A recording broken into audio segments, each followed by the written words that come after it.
荷爾蒙斑突然間變深色，元兇竟然係整假眼睫毛。我哋有位荷爾蒙斑客人，之前我哋用 X-ray 幫佢打荷爾蒙斑嘅，打過頭嗰2個星期，荷爾蒙斑咧明顯淡咗好多啊！哇，佢非常開心。點知咧去第3個星期，佢突然間同我哋講：喂，點解我啲荷爾蒙斑深色翻嘅？深色好多喎！當時我哋覺得好奇怪。直到佢上嚟再打斑嘅時候咧，我哋再仔細幫佢分析，原來發現問題出現喺另一件事身上啊！佢話自己上次打完斑3星期之後咧，佢做假眼睫毛，做緊假眼睫毛嘅時間咧，有一盞非常光嘅燈照喺佢面上啊！做完假眼睫毛之後咧，佢就發現佢自己塊面咧係紅紅地嘅。之後我哋再問清楚，佢紅咗嘅位置正正就係佢荷爾蒙斑加翻深色嗰個位置啊！所以大家記住，荷爾蒙斑係非常怕刺激嘅，好多時未必係激光本身嘅，而喺生活上你以為冇問題嘅刺激，都有可能令到荷爾蒙斑反黑，色素更加之深色㗎。而呢盞好光嘅燈呢，我哋估計有2個可能性。第一個機會，呢盞燈帶有好強嘅紫外光嘅，冇做好防曬，照好強嘅紫外光，當然有機會令到荷爾蒙斑更加之深色啦。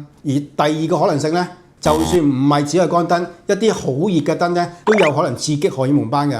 我之前一直都有強調，荷爾蒙斑係有個大忌嘅，係最怕過熱刺激嘅。呢一樣嘢好多消費者都唔知道嘅。進行一啲高溫高熱嘅儀器呢，甚至唔係做儀器，喺一個高熱嘅環境下呢，都有機會令到荷爾蒙斑惡化嘅。所以荷爾蒙斑唔只係靠打斑嘅，後續嘅保養同樣要避開刺激，同樣重要嘅。少少唔小心都有機會令到之前所做嘅嘢前功盡廢嘅。